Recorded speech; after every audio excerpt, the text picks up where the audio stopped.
여러분, 팬데믹 상황 속에서 많은 사람들이 정말 이 육신적으로 또 환경적으로 참 두려워하고 힘든 이 어려운 시간들을 보내고 있습니다. 그런데 육신적으로 참 힘들고 어려운 것보다 더 문제가 뭐냐면 이 진리가 혼탁해져 가고 있는, 이 영적으로 혼탁해져 가고 있는 이 영적인 상황으로 보면 신앙생활이 얼마나 망가져 가고 있는지 이루 말할 수 없습니다. 이 분별력이 없는 거예요. 얼마나 많은 사람들이 은혜를 받았다고 하면서도 이 세상 가운데서 도무지 분별력과 판단력이 없이 하나님의 뜻하고 상관없이 살아가기 쉬운 이런 때에 우리가 지금 지나가고 있는 거예요. 이런 시기에 진리로 충만해야만 바른 판단력과 분별력을 가지고 올바른 신앙이 되는 줄로 믿습니다. 그래서 은혜와 진리로 충만해야 되는 것입니다. 사랑하는 성도 여러분, 오늘 이 말씀은 너무너무 중요합니다. 성탄절을 잘 보내야 바로 다가오는 새해 정말 큰 은혜 받고 하나님 앞에 영광을 돌리는 삶이 될 텐데, 성탄의 의미를 바로 이해하는 것 너무 중요하다는 거예요. 그래서 오늘 이 14절 말씀이 이렇게 짧은 구절임에도 바로 성탄의 의미를 잘 함축하고 있습니다. 아버지의 독생자의 영광이요 은혜와 진리가 충만하더라. 우리 사랑하는 성도 여러분, 진리로 은혜로 충만하신 주님을 묵상하면서 여러분들의 신앙이 은혜와 진리로 충만해질 수 있기를 축원합니다. 그래야 우리는 정말 이 성탄절을 통해서 하나님께서 주시는 이 은혜 가운데 이 팬데믹 상황 속에서 정말 하나님이 기뻐하시는 신앙생활의 성공이 이루어질 수 있습니다. 오늘 이 말씀을 듣는 우리 모든 성도님들, 이 말씀 듣는 가운데 은혜와 진리로 충만하신 주님을 만날 수 있기를 바라고요. 그리고 이 은혜가 여러분에게 임하기를 축원합니다. 첫째는 바로 성탄은 하나님이 인간이 되신 날이다 하는 것입니다. 여러분, 오늘 이 14절 말씀 보면 말씀이 육신이 되어 그랬습니다. 말씀이 육신이 되어 우리 가운데 거하심. 자, 이 말씀은 이 로고스, 이 하나님의 말씀이 요한복음 1장 1절에 보면 하나님이라고 그렇게 설명하고 있습니다. 태초에 말씀이 계시나 이 말씀이 하나님과 함께 계셨으니 이 말씀은 곧 하나님이시나. 말씀이신 로고스 하나님이 무슨 일을 하셨느냐? 바로 만물을 창조하셨다고 말씀하고 있습니다.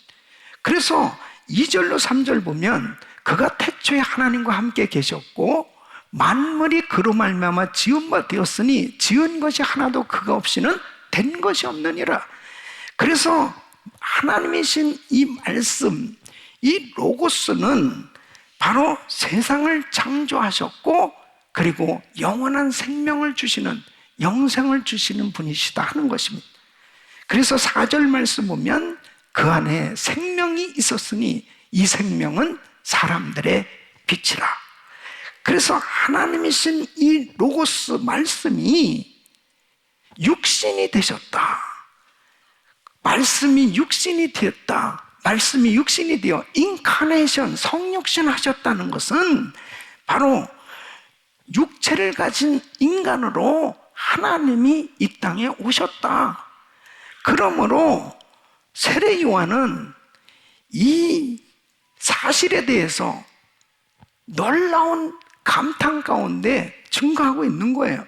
15절 말씀 보면 요한이 그에 대하여 증거하여 외쳐가로되 내가 전에 말하기를 내 뒤에 오시는 이가 나보다 앞선 것은 나보다 먼저 계심이니라 한 것이 이 사람을 가리킴이라. 바로 예수님은 하나님이신데 그 그리스도 메시아 하나님이 인간으로 이 땅에 오셨다는 거예요. 예? 여러분, 사람이 다른 사람들과 소통하기 위해서 말을 하듯이 하나님께서는 바로 이 세상에 자신을 계시하시고자 말씀이신 로고스, 바로 하나님의 말씀이신 예수님을 이 세상에 보내신 것입니다. 그래서 우리 예수님께서 이 땅에 육신을 입으시고 오셨다는 사실은 어마어마한 은혜인 것입니다. 그래서 이 요한복음 1장 14절에 말씀이 육신이 되어 우리 가운데 거하심에, 이 거하심에를 원어로 보면 천막을 친다는 의미가 있어요. 그러니까 성육신 하셔서 인간으로 이 땅에 오셔서 우리 가운데 장막을 치신 그분이 누구시냐?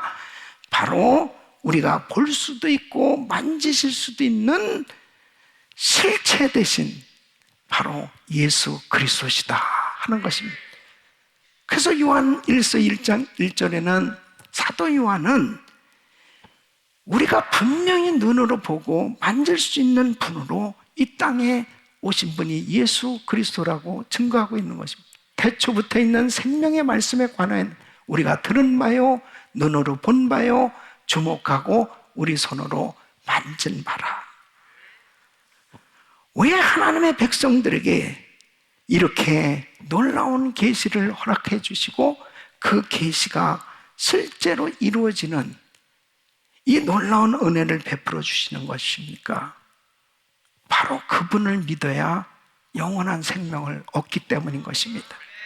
그래서 요한복음 17장 3절에는 영생은 곧 유일하신 참 하나님과 그의 보내신 자 예수 그리스도를 아는 것이니라. 그 예수님을 만나야 영원한 생명을 얻을 수 있는, 예수님이 하나님이신 분이 인간으로 이 땅에 오셨다는, 바로 인간으로 이 땅에 오신 날이 성탄절이, 그 예수님께서 인간으로 나를 위해서 이 땅에 오셨다는 이 사실이 깨달아질 때 우리는 은혜로 충만해질 수 있는 것입니다. 인류를 위해서 주님이 인간으로 이 땅에 태어나신 것 물론 중요하죠. 보편적 진리죠. 그런데 나를 위해서 그분이 오셨다라고 하는 것이 깨달아져야 은혜 위에 은혜인 것입니다. 그 사실이 깨달아지는 성탄절이 될 수 있기를 바랍니다. 두 번째로 이 성탄은 하나님의 충만한 구원의 은혜가 나타난 날입니다. 여러분, 오늘 이 14절 본문 말씀은 은혜와 진리가 충만한, 은혜가 충만하다. 예수님이 육신을 입으시고 이 땅에 오신 이 성육신 하셨다는 이 사건은 바로 충만한 은혜의 출현인 것입니다. 여러분, 이 은혜란 말, 이 카리스는 조건과 상관없이 하나님의 백성들에게 쏟아 부어주시는 자비를 의미하는 거예요. 아무 조건 없이, 값 없이 거저 주시는 것이 은혜인 것입니다. 그러니까 바로 성탄은 우리에게 값없이 거저 하나님께서 부어주시기 위해서, 자비를 베풀어 주시기 위해서 이 땅에 태어난 날, 그날이 바로 성탄절이다. 자, 그러면 어떤 면에서 성탄이 하나님의 충만한 은혜의 나타남인가 하는 것입니다. 첫째는 체휼입니다. 따라하겠습니다. 체휼. 여러분, 체휼이라는 건 뭐예요? 함께 고통을 체험한다는 뜻입니다. 바로 우리 예수님께서 인간으로 왜 이 땅에 오셨냐? 체휼을 하시기 위해서 인간의 몸을 입으시고 오셨다는 거예요. 바로 우리 예수님은 하나님이세요. 그러므로 이 땅에 오셔서 예수님은 가난한 집에 태어나셨습니다. 가난을 경험하셨습니다. 눈물도 흘리셨습니다. 고통도 당하셨습니다. 어려서 피난도 가셨어요. 상상할 수 없는 시험도 받으셨습니다. 이러한 모든 것을 우리 주님이 다 체휼하신 이유가 뭐냐? 나를 위해서. 그래서 히브리서 4장 15절 말씀, 우리에게 있는 대제사장은 우리의 연약함을 체휼하지 아니하는 자가 아니요 모든 일에 우리와 한결같이 시험을 받은 자로되 죄는 없으시니라. 죄 없으신 하나님께서 우리와 똑같이 시험을 받으셨습니다. 상상할 수 없는 고통을 다 당하셨습니다. 그 이유가 뭔지 알아요? 내가 이 땅을 살아가면서 때로는 억울한 일을 당할 때도 있어요. 속상한 일을 당할 때도 있어요. 고통스러운 일을 당할 때도 있어요. 아, 하나님 왜 나만 이렇게 힘든 거예요? 왜 나만 이렇게 어려운 거예요? 그거 어떤 사람에게도 얘기할 수 없는 그런 고통스러운 일을 당했을 때 우리 하나님 앞에 엎드려 기도할 때 우리 주님께서 내가 다 안다. 사랑하는 딸아, 사랑하는 아들아, 내가 너를 안다. 그 한마디만 들으면 다 해결되잖아요. 주님은 우리의 모든 걸 다 아신다니까요. 주님이 만일 체휼하신 적이 없다면 주님 내 사정 아실까요? 이렇게 반문할 수도 있어요. 근데 우리 주님은 모든 걸 다 경험하셨다는 거예요. 그래서 주님이 내가 안다 그러면 다 해결되는 거예요. 여러분, 사람들은 나병 환자를 멀리합니다. 감히 가까이서 특히 상처 부분은 만질 수 어렵지요. 근데 성경에 보면 우리 주님은 아무도 만지지 아니하려는 그 나병 환자를 가까이 하셨고요.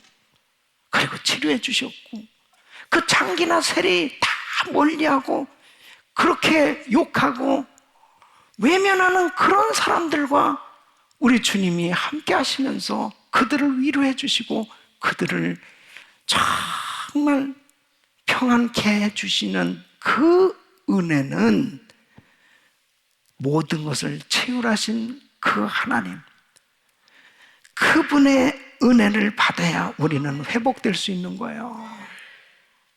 어느 누구든지 어떤 사람도 예수님 앞에 나오면 그 위로와 사랑을 경험할 수 있는 것입니다.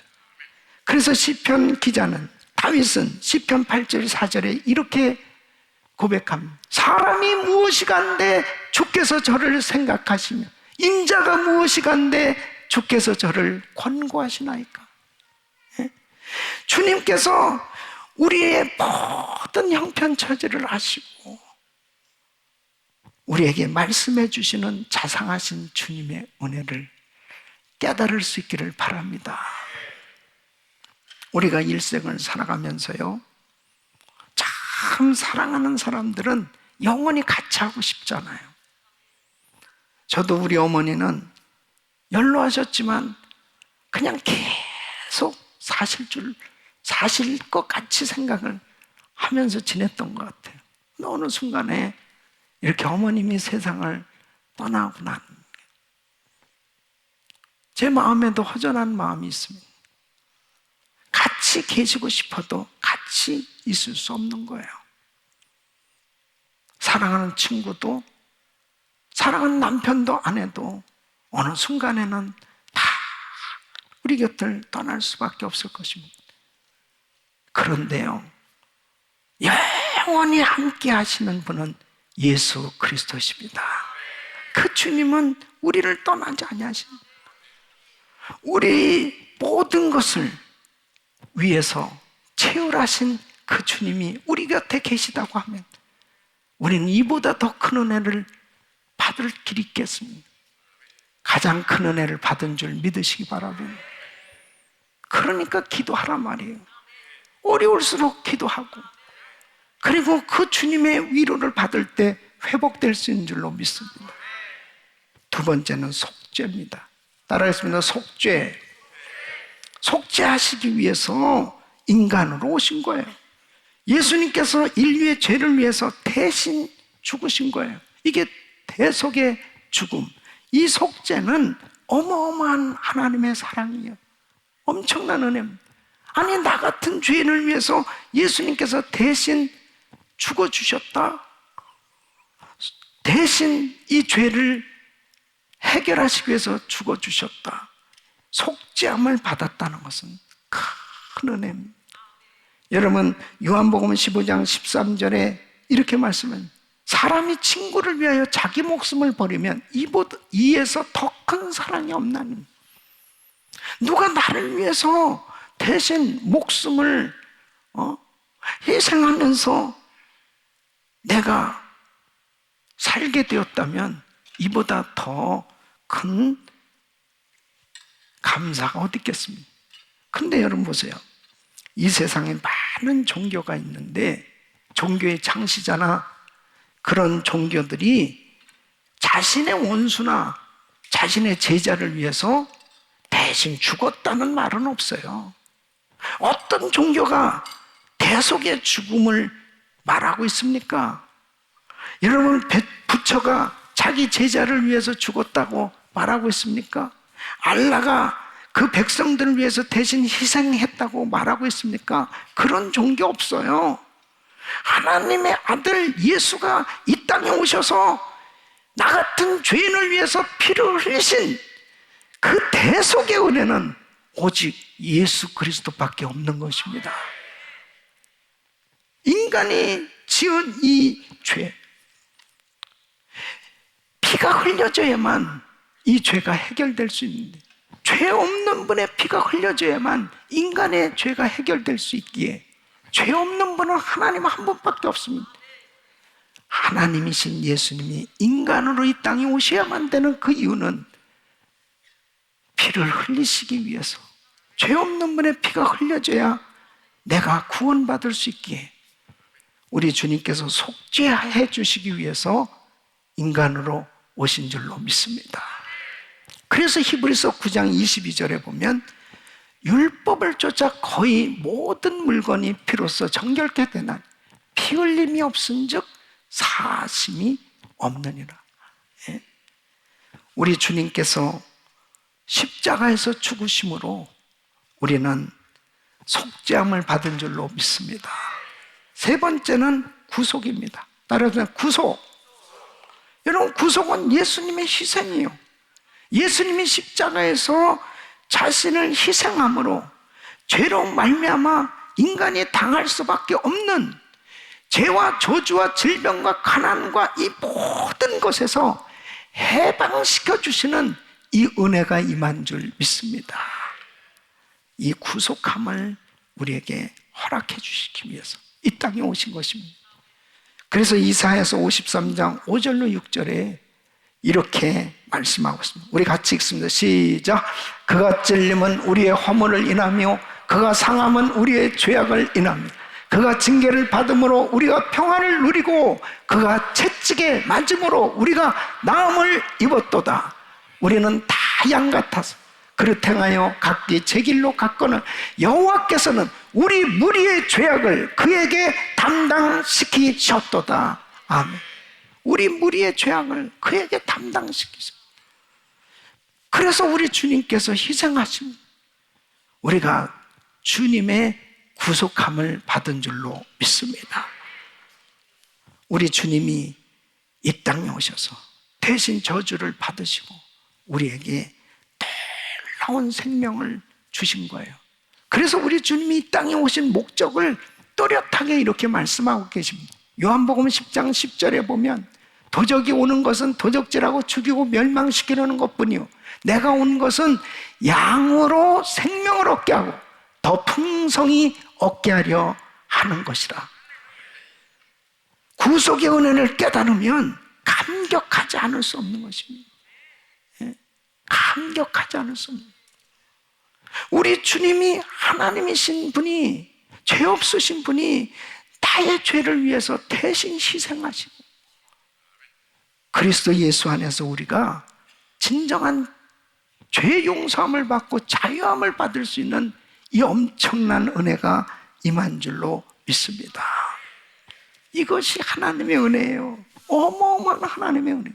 그래서 우리 예수님께서 인간으로 이 땅에 오셔서 인간의 모든 것을 다 채울하셨고 그리고 속죄와 구속을 위해서 십자가에서 희생하신 것입니다. 이 놀라운 은혜의 충만함을 받으시길 축원합니다. 이 가운데서 은혜가 넘치는 겁니다. 십자가를 통해서 은혜를 깨닫게 되는 것입니다. 그래서 우리는 항상 성경으로 돌아가 십자가를 바라봐야 됩니다. 그 가운데서 상상할 수 없는 은혜가 넘쳐나게 되는 줄로 믿습니다. 세 번째는 성탄은 하나님의 충만한 진리가 나타난 날입니다. 그래서 14절 말씀 보면 은혜와 진리가 충만하더라. 여러분, 여기서 진리라는 말은 원어로 보면 바로 진실함, 하나님의 변하지 않고 모든 것이 확실하신 이 하나님의 성품을 의미하는 것입니다. 그러니까 이 진리는 한번 약속하신 것은 변치 않고 성취하시는 하나님의 성실성을 의미하는 것입니다. 그러니까 하나님의 언약은 반드시 이루어지는 거예요. 우리 예수님은 진리이십니다. 내가 곧 길이요 진리요 생명이라고 말씀하십니다. 그래서 여러분 보세요. 아담과 하와가 죄를 지음으로, 인류의 시주가 죄를 지음으로 인간에게 죄가 들어온 거예요. 이 죄의 싹은 사망이에요. 죄 때문에 영원히 멸망받게 됐습니다. 이 상황 속에서 아담에게 주신 메시아의 약속, 그 하나님은 진리시기 때문에 그 약속을 하시고 그 약속이 이루어지는 것이 바로 성탄이에요. 그래서 창세기 3장 15절 말씀 보면 내가 너로 여자와 원수가 되게 하고 너의 후손도 여자의 후손과 원수가 되게 하리니 여자의 후손은 내 머리를 상하게 할 것이요 너는 그의 발꿈치를 상하게 할 것이니라 그랬습니다. 그래서 메시아는, 그리스도는 여자의 후손, 동정녀 마리아의 몸에서 바로 성령으로 잉태되셔서 이 땅에 오신 예수님, 그분이 십자가에서 죽으시고 부활하심으로 바로 사망 권세, 원수 마귀의 머리를 깨치시고 그리고 부활하심으로 승리하신 줄 믿으시기 바랍니다. 바로 그 약속이 이루어진 날이 성탄절입니다. 창세기 12장 1절로 3절, 아브라함에게 하나님께서 언약을 맺으십니다. 여호와께서 아브라함에게 이르시되 너는 너의 본토 친척 아비 집을 떠나 내가 내게 지시할 땅으로 가라. 내가 너로 큰 민족을 이루어 내게 복을 주어 내 이름을 창대케 하리니 너는 복의 근원이 될지라. 너를 축복하는 자에게는 내가 복을 내리고 너를 저주하는 자에게는 내가 저주하리니 땅의 모든 족속이 너를 인하여 복을 얻을 것이니라 하십니다. 여러분, 이 약속이 바로 이 아브라함의 복이, 이 약속이 예수 그리스도를 통해서 이루어진 줄 믿습니다. 그래서 예수 그리스도를 믿는 사람은 아브라함의 복을 받은 거예요. 그래서 이 복을 받도록 세계 만방에 이 복음을 전하라고 주님이 말씀해 주시는 것입니다. 오늘도 누구든지 예수를 믿기만 하면 아브라함과 맺어진 이 언약의 복이 임하는 줄로 믿습니다. 우리 주님은 진리세요. 그 약속은 그대로 이루어진단 말이에요. 여러분, 성령을 보내주시겠다고 약속하셨습니다. 요한복음 14장 16절에 우리 주님께서 이렇게 말씀하십니다. 내가 아버지께 구하겠으니 그가 또 다른 보혜사를 너에게 주사 영원토록 너희와 함께 있게 하시니, 보혜사 성령을 보내주시겠다고 말씀하십니다. 그리고 예수님께서 승천하시기 전에 제자들에게 이 사도행전 1장 4절에 5절 보면 예루살렘 떠나지 말고 아버지가 약속하신 것을 기다려 몇 날이 못해 성령으로 세례를 받으리니, 그 약속대로 제자들이 간절히 기도할 때 그 약속이 이루어져서 오순절날 마가다락에 성령의 불이 떨어졌고 성령 충만함을 받았고 교회가 세워졌고 세계 만방에 복음의 역사가 나타나게 된 줄로 믿습니다. 그 성령의 약속이 오늘날도 그대로 이루어지고 있는 거예요. 성령님의 역사는 초대교회도 있었지만 지금도 임한 줄 믿습니다. 할렐루야. 하나님께 영광. 주님이 하시잖아요. 주님이 역사하시잖아요. 오늘도 여전히 마찬가지입니다. 이 예배에 참여한 모든 성도들에게 성령 충만함이 임하는 줄로 믿습니다. 우리 예수님은 다시 오시겠다고 말씀하셨습니다. 재림하시겠다고 말씀하셨습니다. 사도행전 1장 11절 말씀 보면 천사를 통해서 이렇게 말씀해요. 갈릴리 사람들아 어찌하여 서서 하늘을 쳐다보니 너희 가운데서 하늘로 올려오신 이 예수는 하늘로 가심을 본 그대로 오시리라. 우리 예수님은 재림하신단 말이에요. 계시록 22장 12절 말씀 보라 내가 속히 오리니 내가 출상이 내게 있어 각 사람에게 그의 일한 대로 갚아주리라. 우리 예수님 다시 오시는데 내가 어떤 모습으로 주님 앞에 설 것인가? 주님의 재림을 분명히 믿는 사람은 여러분 시간을 그냥 허송세월하지 않습니다. 하늘나라 상급을 준비하는 삶이 되는 거예요. 그 주님 앞에 아름답고 멋지게 서기를 기대한단 말이에요. 그런 성도들이 되시기를 바랍니다. 사도 요한은 그 마지막에 되어질 그리고 영원한 천국의 그 아름다운 세계를 경험하고 난 다음에 그는 저절로 이렇게 고백합니다. 계시록 22장 20절 말씀 보면 이것들을 증거하시니가 가라사대 내가 진실로 속히 오리나 하시거늘 아멘. 주 예수여 오시옵소서.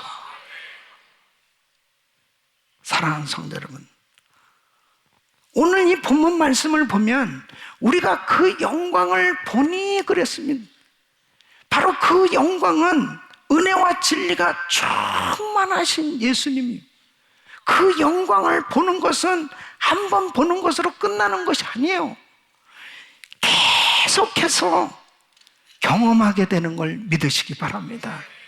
그래서 성탄절을 맞이하면서 우리는 은혜와 진리로 충만하신 주님을 묵상하면서 요한복음 1장 16절 보면 우리가 다 그의 충만한 데서 받으니 은혜 위에 은혜로라.